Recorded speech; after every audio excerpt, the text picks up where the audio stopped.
Hello guys.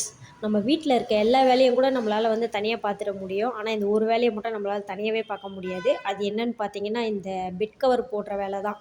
அதுவுமே நாங்கள் வாங்குனது வந்து ஒரு ஜிப் டைப்பான ஒரு பெட்டு கவர் தான், ஜிப்பு போடுற மாதிரி. ஆக்சுவலி இது வாங்க சொல்லவே வந்து பார்த்திங்கன்னா, நாங்கள் ஒரு மிஸ்டேக் பண்ணிட்டோம். என்னென்னு பார்த்தீங்கன்னா, பெட்டு வாங்க தெரிஞ்ச எங்களுக்கு வந்து அந்த கவர் வந்து கரெக்டான சைஸ்க்கு வந்து வாங்க தெரியல. வாங்கும்போதே வந்து பார்த்திங்கன்னா, அந்த கவரே வந்து டைட்டாக தான் இருந்துச்சே.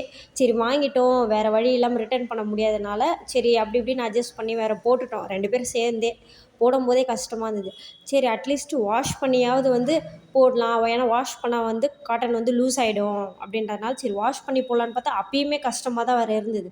இந்த பக்கம் ஒரு பக்கம் நான் ஒரு பக்கம் இழுக்க, அவர் ஒரு பக்கம் இழுக்க, போடுறதுக்கே எங்களுக்கு கிட்டத்தட்ட ஒரு 1 ஹவர் கிட்ட ஆயிடுச்சு.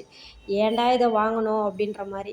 ஆனால் இதில் என்ன ஒரு ப்ளஸ் பார்த்தீங்கன்னா, எங்களுக்கு அந்த டைட்டாக இருக்கிறதுனால போட்டதுக்கப்புறம் ஒரு அயர்ன் பண்ண மாதிரி ஒரு ஃபினிஷிங் வந்து நல்லாயிருக்கும். ஒரு நீட்டாக இருக்கிற மாதிரி இருக்கும். இன்னொன்று ஜிப் கவர் வந்து நம்ம இந்தமாரி கவர் வாங்க சொல்ல வெறும் இது மட்டும் போட்டுட்டா போதும் அப்படின்னு மட்டும் நினைக்காதீங்க. இது மேலே வந்து இன்னொரு கவர் போட்டால் தான் நீட்டாக இருக்கும். ஏன்னா நம்ம அப்பப்போ எடுத்து எடுத்து வந்து வாஷ் பண்ண முடியாது, இது ஜிப் டைப்னால. இன்னொன்று டைட்டாக இருக்கிறதுனால எங்களால் அடிக்கடிக்கு வந்து எடுத்து எடுத்து வாஷ் பண்ண முடியாது. அதனால் என்ன பண்ணுவோம், மேலே இன்னொரு பெட் கவர் வேறு போட்டுப்போம். இது என்ன டைப் பார்த்தீங்கன்னா, எலாஸ்டிக் டைப் தான். அப்போ தான் இந்த 4 கார்னரும் வந்து பார்த்திங்கன்னா நல்லா டைட்டாக இருக்க மாதிரி இருக்கும். இதே நார்மல் பெட்ஷீட் போட்டிங்கன்னா இழுத்தாலே வந்துடும். இந்த மாதிரி போட்டால் தான் கொஞ்சம் டைட்டாக இருக்க மாதிரி இருக்குமே.